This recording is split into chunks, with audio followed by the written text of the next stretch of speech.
humorit dhe satirës. Kam emocione që këtu në godinën ku për shumë vite dha kontributin e tij Niko Nikolla dhe sigurisht duke krijuar revistën më e gjatë humoristike shqiptare, satiriko humoristike, revistën Osteni, në këtë godinë, në Hotel Crown, jemi sot në prag të mbledhjes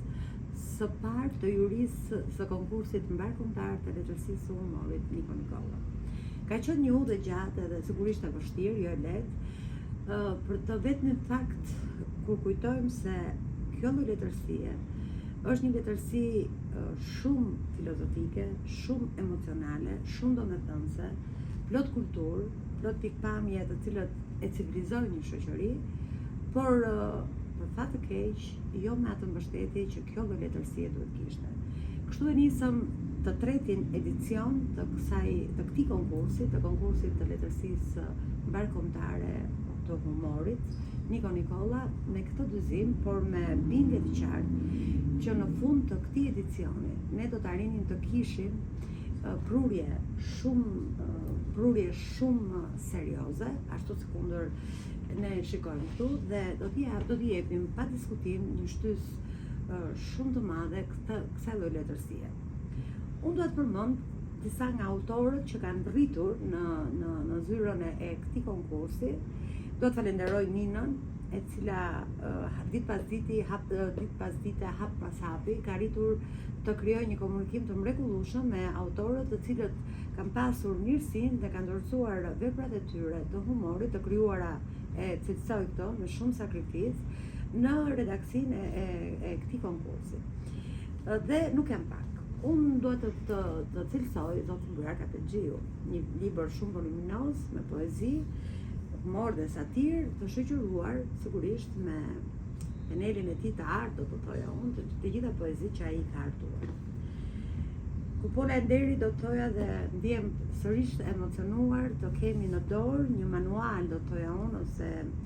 një libër shumë me vlerë, të cilët ne si gazetarë në vitet 97, 96, 97 e qarkullonim gjatë gjithë kohës sonë. Atëherë redaksit ishte vendosur në për kafene dhe ne aty rinim me Dorin e vogël e të tjera. Pati mirësinë bashortja e Dorit, zonja Xhuli Keko, e cila e ka rivotuar këtë libër dhe sigurisht do të jetë një emblem e art, do të thonë, në këtë konkurrim. Por kemi zotin Bashkim Hoxha, të gjithë e njohim, një produktivitet i jashtëzakonshëm i zotit Bashkim Hoxha, i njohur si skenarist, me shumë cilësira tjera, por edhe në fushën e romanit, vitet e fundit e ka dhënë një kontribut të jashtëzakonshëm në letërsinë shqiptare, por edhe ky libër është me humor dhe sigurisht juria do të ketë mundësinë edhe kënaqësinë që ta lexojë dhe ta ketë. Zoti Agron Goga, një nga fituesit e konkursit të parë të letërsisë së humorit Niko Nikolla, pati dhe ai mirësinë që të dorëzoj dhe ai librin e tij, Komshinët e pallatit tim, sigurisht me një libër që edhe Agroni më vjen mirë që të gjithë librin e tij e ka të shoqëruar edhe me skica, domethënë të gjitha tregimet humoristike që ndodhen në këtë botim, ai ka shoqëruar edhe me skicat përkatëse. Askush nuk mund të kundërshtoj vlerën e madhe që ka zoti Ferit Lamaj në letërsinë e humorit nëpërmjet fabulave. Pa diskutim është